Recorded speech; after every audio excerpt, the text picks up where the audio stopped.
ಎಲ್ಲರಿಗೂ ನಮಸ್ಕಾರ. ನಾನು ಇವತ್ತಿನ ವಿಡಿಯೋದಲ್ಲಿ ಈ ಹಾರ್ಮೋನಲ್ ಚೇಂಜಸ್ ಹೇಗೆ ತೂಕದ ಹೆಚ್ಚಳಕ್ಕೆ ಕಾರಣ ಆಗುತ್ತೆ ಅನ್ನೋದ್ರ ಬಗ್ಗೆ ನಿಮಗೆಲ್ಲರಿಗೂ ತಿಳಿಸ್ಕೊಡ್ತಾ ಇದ್ದೀನಿ. ಸೊ ನಾನು ಮೇನ್ಲಿ ಇಲ್ಲಿ 7 ಹಾರ್ಮೋನ್ಸ್ ಬಗ್ಗೆ ನಿಮಗೆಲ್ಲರಿಗೂ ತಿಳಿಸ್ಕೊಡ್ತಾ ಇದ್ದೀನಿ. ಹೇಗೆ ಇವುಗಳ ಚೇಂಜಸ್ ತೂಕದ ಹೆಚ್ಚಳಕ್ಕೆ ಕಾರಣ ಆಗುತ್ತೆ ಅನ್ನೋದ್ರ ಬಗ್ಗೆ ಸಂಕ್ಷಿಪ್ತವಾಗಿ ತಿಳಿಸ್ಕೊಡ್ತಾ ಇದ್ದೀನಿ. ಸೊ ಹಾಗಾದರೆ ಮೊದಲನೆಯ ಹಾರ್ಮೋನ್ ನೋಡೋದಾದರೆ ಇನ್ಸುಲಿನ್. ಓಕೆ, ಸೊ ಈ ಇನ್ಸುಲಿನ್ ಹಾರ್ಮೋನ್ ನಮ್ಮ ರಕ್ತದಲ್ಲಿರುವಂತಹ ಗ್ಲೂಕೋಸನ್ನು ರೆಗ್ಯುಲೇಟ್ ಮಾಡೋದಕ್ಕೆ ಬೇಕಾಗಿರುವಂತಹ ಒಂದು ಪ್ರಮುಖವಾದ ಹಾರ್ಮೋನ್. ಸೊ ನಾವು ಯಾವಾಗ ಆಹಾರ ಸೇವನೆ ಮಾಡ್ತೀವೋ ಆಗ ಈ ಇನ್ಸುಲಿನ್ ಪ್ರೊಡಕ್ಷನ್ ಆಗುತ್ತೆ. ಓಕೆ, ಸೊ ಹೇಗೆ ಈ ಇನ್ಸುಲಿನ್ ಈ ತೂಕದ ಹೆಚ್ಚಳಕ್ಕೆ ಕಾರಣ ಆಗುತ್ತೆ ಅಂತ ನೋಡಿದಾಗ, ಸೊ ಯಾವಾಗ ಇನ್ಸುಲಿನ್ ಪ್ರೊಡಕ್ಷನ್ ಜಾಸ್ತಿ ಆಗುತ್ತೋ ಆಗ ಇನ್ಸುಲಿನ್ ರೆಸಿಸ್ಟೆನ್ಸ್ ಆಗುತ್ತೆ. ಓಕೆ, ಈ ಇನ್ಸುಲಿನ್ ರೆಸಿಸ್ಟೆನ್ಸ್ ಈ ಫ್ಯಾಟ್ ಅಕ್ಯುಮುಲೇಷನ್ಗೆ ಕಾರಣ ಆಗುತ್ತೆ. ಯಾವಾಗ ಇನ್ಸುಲಿನ್ ರೆಸಿಸ್ಟೆನ್ಸ್ ಆಗುತ್ತೋ ನಮ್ಮ ದೇಹ ಈ ಪ್ಯಾಂಕ್ರಿಯಾಸ್ಗೆ ಜಾಸ್ತಿ ಇನ್ಸುಲಿನ್ನ ಪ್ರೊಡಕ್ಷನ್ ಮಾಡೋ ರೀತಿ ಮಾಡುತ್ತೆ. ಸೊ ಯಾವಾಗ ಇನ್ಸುಲಿನ್ ಜಾಸ್ತಿ ಆಗುತ್ತೋ ನಮ್ಮ ದೇಹದಲ್ಲಿ ಆಗ ಈ ಫ್ಯಾಟ್ ಅಕ್ಯುಮುಲೇಷನ್ ಜಾಸ್ತಿ ಆಗುತ್ತೆ. ಸೊ ಮೇನ್ಲಿ ಇನ್ಸುಲಿನ್ ರೆಸಿಸ್ಟೆನ್ಸ್ಗೆ ಕಾರಣ ಏನು ಅಂತ ಅಂದರೆ ನಾವು ಸೇವನೆ ಮಾಡುವಂತಹ ಅತಿಯಾದ ಸಕ್ಕರೆ ಮತ್ತು ಪ್ರೊಸೆಸ್ಡ್ ಆಹಾರಗಳು. ಓಕೆ, ಸೊ ನೆಕ್ಸ್ಟ್ ಹಾರ್ಮೋನ್ ಯಾವುದು ಅಂತ ನೋಡೋದಾದರೆ ಕಾರ್ಟಿಸಾಲ್ ಹಾರ್ಮೋನ್. ಸೊ ಈ ಹಾರ್ಮೋನನ್ನು ಕಾರ್ಟಿಸಾಲ್ ಹಾರ್ಮೋನನ್ನು ಸ್ಟ್ರೆಸ್ ಹಾರ್ಮೋನ್ ಅಂತಲೂ ಕೂಡ ಕರೀತಾರೆ. ಯಾವಾಗ ನಮ್ಮಲ್ಲಿ ಒತ್ತಡ ಜಾಸ್ತಿ ಆಗುತ್ತೋ ಆಗ ಈ ಕಾರ್ಟಿಸಾಲ್ ಹಾರ್ಮೋನ್ ಉತ್ಪತ್ತಿ ಜಾಸ್ತಿ ಆಗುತ್ತೆ. ಸೊ ಹೇಗೆ ಈ ಕಾರ್ಟಿಸಾಲ್ ಹಾರ್ಮೋನ್ ಈ ವೇಟ್ ಗೇನ್ಗೆ ಕಾರಣ ಆಗುತ್ತೆ ಅಂತ ನೋಡೋದಾಗ, ಸೊ ಯಾವಾಗ ನಮಗೆ ಸ್ಟ್ರೆಸ್ ಜಾಸ್ತಿ ಆಗುತ್ತೋ ಆಗ ಈ ಕಾರ್ಟಿಸಾಲ್ ಉತ್ಪತ್ತಿ ಜಾಸ್ತಿ ಆಗುತ್ತೆ. ಯಾವಾಗ ಈ ಹಾರ್ಮೋನ್ ಉತ್ಪತ್ತಿ ಜಾಸ್ತಿ ಆಗುತ್ತೋ ಕ್ರೇವಿಂಗ್ಸ್ ಜಾಸ್ತಿ ಆಗುತ್ತೆ ಈ ಹೈ ಕ್ಯಾಲರಿಕ್ ಫುಡ್ಸ್ಗೆ. ಸೊ ಇದು ವೇಟ್ ಗೇನ್ಗೆ ಕಾರಣ ಆಗುತ್ತೆ. ಮತ್ತು ಈ ಕಾರ್ಟಿಸಾಲ್ ಹಾರ್ಮೋನ್ ಏನು ಮಾಡುತ್ತೆ ಅಂದರೆ ಈ ಫ್ಯಾಟ್ ಅಕ್ಯುಮುಲೇಷನ್ ಜಾಸ್ತಿ ಆಗೋ ರೀತಿ ಮಾಡುತ್ತೆ. ಸೊ ಮೇನ್ಲಿ ಆಬ್ಡೋಮಿನಲ್ ಏರಿಯಾದಲ್ಲಿ, ಅಂದರೆ ಫ್ಯಾಟ್ ಈ ಆಬ್ಡೋಮಿನಲ್ ಏರಿಯಾದಲ್ಲಿ ಹೊಟ್ಟೆಯ ಸುತ್ತ ಈ ಫ್ಯಾಟ್ ಅಕ್ಯುಮುಲೇಷನ್ ಆಗುತ್ತೆ, ಆಬ್ಡೋಮಿನಲ್ ಒಬೆಸಿಟಿಗೆ ಕಾರಣ ಆಗುತ್ತೆ. ಓಕೆ, ಸೊ ಹೀಗೆ ಈ ಕಾರ್ಟಿಸಾಲ್ ಹಾರ್ಮೋನ್ ಕೂಡ ವೇಟ್ ಗೇನ್ಗೆ ಕಾರಣ ಆಗುತ್ತೆ. ಓಕೆ, ಸೊ ನೆಕ್ಸ್ಟ್ ಹಾರ್ಮೋನ್ ನೋಡೋದಾದರೆ ಲೆಪ್ಟಿನ್ ಹಾರ್ಮೋನ್. ಓಕೆ, ಸೊ ಈ ಹಾರ್ಮೋನನ್ನು ಫೀಲ್ ಫುಲ್ ಹಾರ್ಮೋನ್ ಅಂತಲೂ ಕರೀತಾರೆ. ಸೊ ಈ ಹಾರ್ಮೋನ್ ಇದು ಫ್ಯಾಟ್ ಸೆಲ್ಸಿಂದ ಉತ್ಪತ್ತಿ ಆಗುವಂತಹ ಒಂದು ಹಾರ್ಮೋನ್.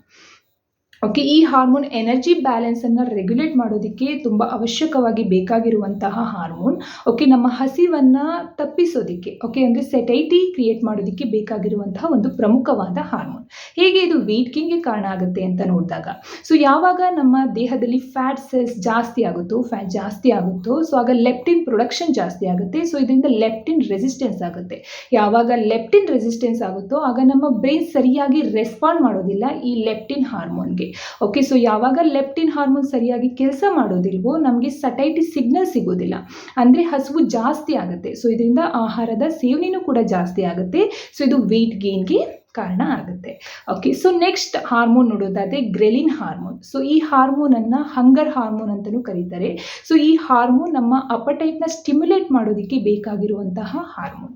ಸೊ ಹೇಗೆ ಇದು ಜಾಸ್ತಿ ಆಗುತ್ತೋ, ಸೊ ಈ ಗ್ರೆಲಿನ್ ಹಾರ್ಮೋನ್ ಜಾಸ್ತಿ ಆದಾಗ ಏನಾಗುತ್ತೆ ಅಂದರೆ ನಮಗೆ ಹಸಿವು ಜಾಸ್ತಿ ಆಗುತ್ತೆ, ನಾವು ಜಾಸ್ತಿ ಆಹಾರವನ್ನು ಸೇವನೆ ಮಾಡ್ತೀವಿ. ಸೊ ಯಾವಾಗ ಈ ಗ್ರೆಲಿನ್ ಹಾರ್ಮೋನ್ ಅಗತ್ಯಕ್ಕಿಂತ ಜಾಸ್ತಿ ಉತ್ಪತ್ತಿ ಆಗುತ್ತೆ ಅಂದರೆ ಯಾವಾಗ ನಾವು ಸರಿಯಾಗಿ ನಿದ್ದೆ ಮಾಡೋದಿಲ್ವೋ ಸೊ ಆಗ ಈ ಗ್ರೆಲಿನ್ ಹಾರ್ಮೋನ್ ಜಾಸ್ತಿ ಉತ್ಪತ್ತಿ ಆಗುತ್ತೆ, ನಮಗೆ ಹಸಿವು ಜಾಸ್ತಿ ಆಗುತ್ತೆ, ಕ್ರೇವಿಂಗ್ಸ್ ಜಾಸ್ತಿ ಆಗುತ್ತೆ, ನಾವು ಅಗತ್ಯಕ್ಕಿಂತ ಜಾಸ್ತಿ ಆಹಾರವನ್ನು ಸೇವನೆ ಮಾಡ್ತೀವಿ. ಸೊ ಇದು ವೇಟ್ ಗೇನ್ಗೆ ಕಾರಣ ಆಗುತ್ತೆ. ಸೊ ನೆಕ್ಸ್ಟ್ ನೋಡೋದಾದರೆ ಈಸ್ಟ್ರೋಜನ್ ಹಾರ್ಮೋನ್. ಈ ಹಾರ್ಮೋನ್ ತುಂಬ ಫಂಕ್ಷನ್ಸ್ನ ರೆಗ್ಯುಲೇಟ್ ಮಾಡುತ್ತೆ. ಸೊ ಮೇನ್ಲಿ ರೀಪ್ರೊಡಕ್ಟಿವ್ ಫಂಕ್ಷನ್ಸ್ ಮತ್ತು ಫ್ಯಾಟ್ ಡಿಸ್ಟ್ರಿಬ್ಯೂಷನ್. ಓಕೆ, ಸೊ ಈ ಹಾರ್ಮೋನ್ ಈ ಮೆನ್ಸ್ಟ್ರುವಲ್ ಸೈಕಲ್ಸ್, ಪ್ರೆಗ್ನೆನ್ಸಿ ಮತ್ತು ಮೆನೋಫಾಸ್ ಟೈಮಲ್ಲಿ ತುಂಬ ಫ್ಲಕ್ಚುಯೇಷನ್ ಆಗುತ್ತೆ. ಸೊ ಇದರಿಂದ ವೇಟ್ ಗೇನ್ ಆಗುವಂತಹ ಸಾಧ್ಯತೆ ಇರುತ್ತೆ. ಸೊ ಮೇನ್ಲಿ ಇಲ್ಲಿ ನೋಡೋದಾದರೆ ಮೆನೋಫಾಸ್ ಟೈಮಲ್ಲಿ ಈ ಈಸ್ಟ್ರೋಜನ್ ತುಂಬ ಕಡಿಮೆ ಉತ್ಪತ್ತಿ ಆಗುತ್ತೆ. ಸೊ ಇದು ಫ್ಯಾಟ್ ಅಕ್ಯುಮುಲೇಷನ್ ಜಾಸ್ತಿ ಆಗೋ ರೀತಿ ಮಾಡುತ್ತೆ, ಮೇನ್ಲಿ ಆಬ್ಡೋಮಿನ್ ಏರಿಯಾದಲ್ಲಿ, ಹೊಟ್ಟೆಯ ಸುತ್ತ ಭಾಗದಲ್ಲಿ. ಸೊ ಇದು ಈ ವೇಟ್ ಗೇನ್ಗೆ ಕಾರಣ ಆಗುತ್ತೆ. ಓಕೆ, ಸೊ ನೆಕ್ಸ್ಟ್ ನೋಡೋದಾದರೆ ಟೆಸ್ಟೋಸ್ಟಿರಾನ್ ಹಾರ್ಮೋನ್. ಸೊ ಈ ಹಾರ್ಮೋನ್ ಮೇನ್ಲಿ ಈ ಮಸಲ್ ಮಾಸ್ ಮತ್ತು ಫ್ಯಾಟ್ ಡಿಸ್ಟ್ರಿಬ್ಯೂಷನ್ ಮೇಲೆ ಪ್ರಭಾವ ಬೀರುತ್ತೆ. ಸೊ ಯಾವಾಗ ಈ ಟೆಸ್ಟೋಸ್ಟಿರಾನ್ ಹಾರ್ಮೋನ್ ಕಡಿಮೆ ಉತ್ಪತ್ತಿ ಆಗುತ್ತೋ ಮೇನ್ಲಿ ಪುರುಷರಲ್ಲಿ, ಸೊ ಇದು ಈ ಫ್ಯಾಟ್ನ ಜಾಸ್ತಿ ಅಕ್ಯುಮುಲೇಟ್ ಆಗೋ ರೀತಿ ಮಾಡುತ್ತೆ. ಓಕೆ, ಸೊ ಮತ್ತು ಮಸಲ್ ಮಾಸ್ ಕಡಿಮೆ ಆಗುತ್ತೆ, ಮೆಟಬಾಲಿಕ್ ರೇಟ್ ಕೂಡ ಕಡಿಮೆ ಆಗುತ್ತೆ. ಓಕೆ, ಸೊ ಇದರಿಂದ ಹೆಲ್ತಿ ವೇಟ್ನ ಮೇಂಟೈನ್ ಮಾಡೋದು ತುಂಬ ಕಷ್ಟ ಆಗುತ್ತೆ. ಓಕೆ, ಸೊ ನೆಕ್ಸ್ಟ್ ಹಾರ್ಮೋನ್ ನೋಡೋದಾದರೆ thyroid hormone. So mainly T3 and T4 hormones, ಇವುಗಳ ಪ್ರೊಡಕ್ಷನ್ಸ್ ಕಡಿಮೆ ಆದಾಗ ಇದು ನಮ್ಮ ಮೆಟಬಾಲಿಕ್ ರೇಟ್ ಮೇಲೆ ತುಂಬ ಎಫೆಕ್ಟ್ ಮಾಡುತ್ತೆ. ಓಕೆ, ಸೊ ಇದು ಮೇನ್ಲಿ ಈ ಹಾರ್ಮೋನ್ಸ್ ನಮ್ಮ ಮೆಟಬಾಲಿಕ್ ರೇಟ್ನ ರೆಗ್ಯುಲೇಟ್ ಮಾಡೋದಕ್ಕೆ ಬೇಕಾಗಿರುವಂತಹ ಹಾರ್ಮೋನ್ಸ್. ಯಾವಾಗ ಮೆಟಬಾಲಿಕ್ ರೇಟ್ ಕಡಿಮೆ ಆಗುತ್ತೋ ನಮ್ಮ ಎನರ್ಜಿ ಎಕ್ಸ್ಪೆಂಡಿಚರ್ ಕೂಡ ಕಡಿಮೆ ಆಗುತ್ತೆ. ಸೊ ಇದರಿಂದ ವೇಟ್ ಗೇನ್ ಆಗುತ್ತೆ. ಸೊ ಇಲ್ಲಿ ಮೇನ್ ಆಗಿ ಕನ್ಸಿಡರ್ ಮಾಡಬೇಕಾಗಿರುವಂತಹ ಪ್ರಮುಖ ವಿಷಯಗಳನ್ನ ನೋಡೋದಾದರೆ, ಸೊ ವಯಸ್ಸು. ನಮಗೆ ವಯಸ್ಸಾದಂತೆ ನಮ್ಮ ಹಾರ್ಮೋನ್ಸ್ ರೆಗ್ಯುಲೇಷನಲ್ಲೂ ಕೂಡ ವ್ಯತ್ಯಾಸ ಕಂಡುಬರುತ್ತೆ. ಸೊ ಮೇನ್ಲಿ ಇಲ್ಲಿ ಗ್ರೌತ್ ಹಾರ್ಮೋನ್ ಮತ್ತು ಸೆಕ್ಸ್ ಹಾರ್ಮೋನ್ಸ್ನ ಪ್ರೊಡಕ್ಷನ್ಸ್ ಕಡಿಮೆ ಆಗುತ್ತೆ. ಸೊ ಇದು ಮೇನ್ಲಿ ನಮ್ಮ ಮೆಟಬಾಲಿಕ್ ರೇಟ್ ಮೇಲೆ ಎಫೆಕ್ಟ್ ಮಾಡುತ್ತೆ ಮತ್ತು ಬಾಡಿ ಕಾಂಪೋಸಿಷನ್ ಮೇಲೆ ಎಫೆಕ್ಟ್ ಮಾಡುತ್ತೆ. ಓಕೆ, ಸೊ ನೆಕ್ಸ್ಟ್ ನೋಡೋದಾದರೆ ನಿದ್ದೆ. ಯಾವಾಗ ನಾವು ಸರಿಯಾಗಿ ನಿದ್ದೆ ಮಾಡೋದಿಲ್ವೋ, ಗುಡ್ ಕ್ವಾಲಿಟಿ ನಿದ್ದೆ ಮಾಡೋದಿಲ್ವೋ, ಆಗ ಇಲ್ಲಿ ಗ್ರೆಲಿನ್ ಮತ್ತು ಲೆಪ್ಟಿನ್ ಹಾರ್ಮೋನ್ಸ್ ಪ್ರೊಡಕ್ಷನ್ ಅಲ್ಲಿ ವ್ಯತ್ಯಾಸ ಕಂಡುಬರುತ್ತೆ. ಯಾವಾಗ ಈ ಹಾರ್ಮೋನ್ಸ್ ಫ್ಲಕ್ಚುಯೇಷನ್ ಆಗುತ್ತೋ, ಓಕೆ, ನಮ್ಮ ಹಸಿವು ಜಾಸ್ತಿ ಆಗುತ್ತೆ, ಅಪಟೈಟ್ ಜಾಸ್ತಿ ಆಗುತ್ತೆ. ಸೊ ಇದರಿಂದ ವೇಟ್ ಗೇನ್ ಆಗುತ್ತೆ. ಸೊ ಹೆಲ್ತಿ ವೇಟ್ನ ಮೇಂಟೈನ್ ಮಾಡೋದು ಕಷ್ಟ ಆಗುತ್ತೆ.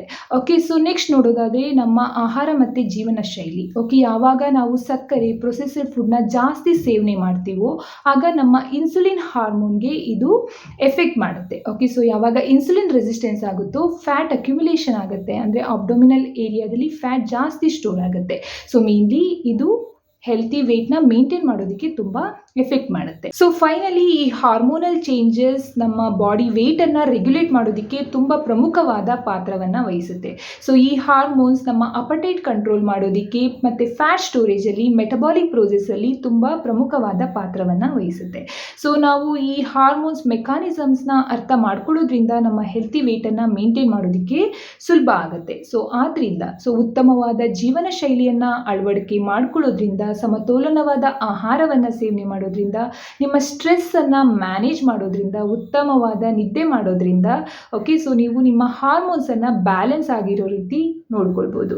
ಸೊ ಆದ್ದರಿಂದ ನೀವು ಉತ್ತಮವಾದ ಜೀವನ ಶೈಲಿ ಮತ್ತು ಆಹಾರ ಪದ್ಧತಿಯನ್ನು ಅಳವಡಿಕೆ ಮಾಡ್ಕೊಳ್ಬೇಕು. ಸೊ ಐ ಹೋಪ್ ನಾನು ನೀಡಿರುವಂತಹ ಮಾಹಿತಿ ನಿಮಗೆ ಇಷ್ಟ ಆಗಿದೆ ಅಂತ ಅಂದ್ಕೊಳ್ತೀನಿ. ನೀವಿನ್ನೂ ಕೂಡ ನನ್ನ ಚಾನೆಲ್ಗೆ ಸಬ್ಸ್ಕ್ರೈಬ್ ಮಾಡಿರಲಿಲ್ಲ ಅಂದರೆ ಸಬ್ಸ್ಕ್ರೈಬ್ ಮಾಡಿ ಮತ್ತು ಬೆಲ್ ಐಕನ್ ಮೇಲೆ ಕ್ಲಿಕ್ ಮಾಡಿ. ಸೊ ಯಾಕಂದರೆ ನಾನು next time health related videos upload ಮಾಡಿದಾಗ ನಿಮಗೆ ನೋಟಿಫಿಕೇಶನ್ ಬರುತ್ತೆ. ಸೊ ನಿಮ್ಗೇನಾದರೂ ಡೌಟ್ಸ್ ಇದ್ದರೆ, ಓಕೆ, ಸೊ ನೀವೇನಾದರೂ ಕೇಳೋದಿದ್ರೆ ನನಗೆ ಕಮೆಂಟ್ ಮೂಲಕ ತಿಳಿಸಿ. ಸೊ ನಾನು ಅದಕ್ಕೆ ರಿಪ್ಲೈ ಮಾಡ್ತೀನಿ. So thank you for watching.